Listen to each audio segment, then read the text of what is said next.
for example, if electrons, let's say, had 1% more charge than protons, suppose we had the same number of electrons and protons in our bodies.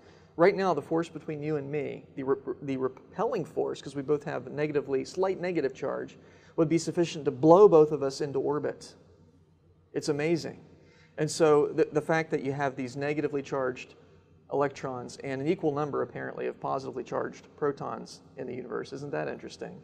And the fact that they have exactly the same charge but the opposite polarity, amazing, amazing. I mean, it's exactly balanced. And of course, electrons, because of that charge and because of their other properties, their wavelength and such, they orbit at certain distances in protons, and that's what makes atoms possible. So there are lots of things just about the electron that have to be just so in order for atoms to even exist. And just the laws of nature themselves just seem to be like, where did they come from? We're talking about this balance between electrons and protons, and so where did that come from? So just by chance, it just happened to be lucky to provide this exact balance? Laws of nature in particular, I think, is extremely powerful confirmation of biblical creation, because there is no reason to expect laws in a chance universe at all. That is my point. I just totally, if people really understood this, it's like their argument ends here.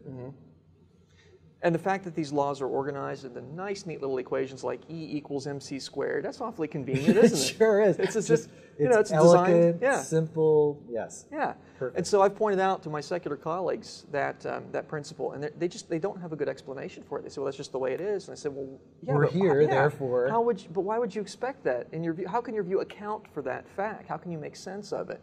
Given the infinite number of possibilities, how can you account for laws at all, laws of nature in particular, without a lawgiver in your view? Why are they the same everywhere? There's a question most secularists don't think that. They assume that. The field of astronomy would be impossible if it weren't for that assumption. I have a reason for it. My God is sovereign over the entire universe, and so the way He upholds the universe here is going to be the same He does in the Andromeda Galaxy. And so I can answer that question. Why is it laws of nature don't change with time? Everything else in the universe seems to change with time. It's expanding, and the stars, explode and things like that.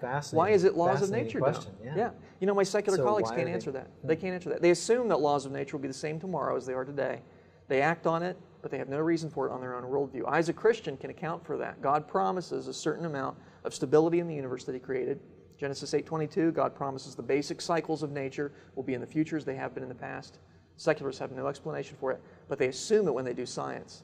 And so you see, whenever anybody's doing science, they are tacitly relying on creation principles in order for it to even be possible. And then they turn around and say, well, science disproves the Bible. It couldn't. If it did, then you wouldn't have the scientific principles there to begin with. And I'll tell you how my secular colleagues will try to answer that. Okay. Because they'll say, well, if the universe weren't that way, we wouldn't be here to observe it. That's right. Yeah, they try to answer that. But that is it's called the fallacy of irrelevant thesis. And that's where a person answers a question that seems like, well, yeah, that's right. It is true. If the universe weren't designed for life, we wouldn't be here to observe it. But that was not the question I'm asking. The question I'm asking is, why does it have that particular nature? Not why are we here to observe it? So they've answered the wrong question. That's the fallacy of irrelevant thesis.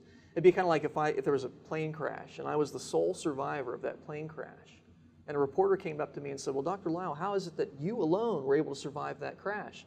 I said, well, because if I hadn't, you wouldn't be able to ask me the question.